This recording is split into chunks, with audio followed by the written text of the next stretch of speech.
Thomas the Tank Engine is very proud of his branch line. He thinks it is the most important part of the whole railway. He has two coaches. They're old and need new paint, but he loves them very much. He calls them Annie and Clarabelle. Annie can only take passengers, but Clarabelle can take passengers, luggage, and the guard. As they run backwards and forwards along the line, Thomas sings them little songs, and Annie and Clarabelle sing too. When Thomas starts from the station, he sings, "Oh, come along, we're rather late. Oh, come along, we're rather late." And the coaches sing, "We're coming along, we're coming along."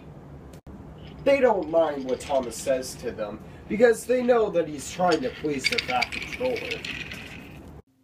And they know, too, that if Thomas is cross, he is not cross with them.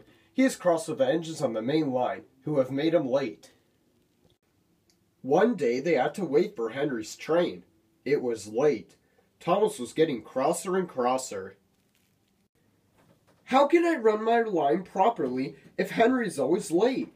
He doesn't realize that the Fat Controller depends on me," and he whistled impatiently. At last Henry came.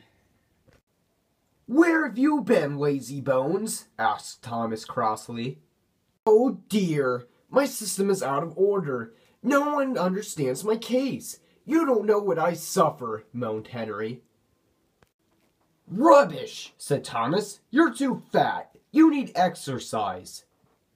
Lots of people with piles of luggage got out of Henry's train, and they all climbed into Annie and Clarabelle. Thomas had to wait till they were ready. At last the guard blew his whistle, and Thomas started at once. The guard turned around to jump into his van, tripped over an old lady's umbrella, and fell flat on his face. But by the time he had picked himself up, Thomas and Annie and Clarabelle were steaming out of the station. come along, puffed Thomas. But Clarabelle didn't want to come. "I've lost my nice guard! I've lost my nice guard!" she sobbed. Annie tried to tell Thomas, "We haven't a guard! We haven't a guard!" but he was hurrying and wouldn't listen. Annie and Clarabelle tried to put on their brakes, but they couldn't without a guard. "Where's our guard? Where's our guard?" they cried. Thomas didn't stop till they came to a signal. "Bother that signal," said Thomas. "What's the matter?" "I don't know," said his driver. "The guard will tell us in a minute." They waited and waited, but the guard didn't come. "Peep, peep, peep, peep, where's the guard?" whistled Thomas. "We've left him behind," sobbed Annie and Clarabelle together. The driver, the fireman, and the passengers looked. There was the guard running as fast as he could along the line, with his flags in one hand and his whistle in the other. Everybody cheered him. He was very hot, so he sat down and had a drink and told them all about it.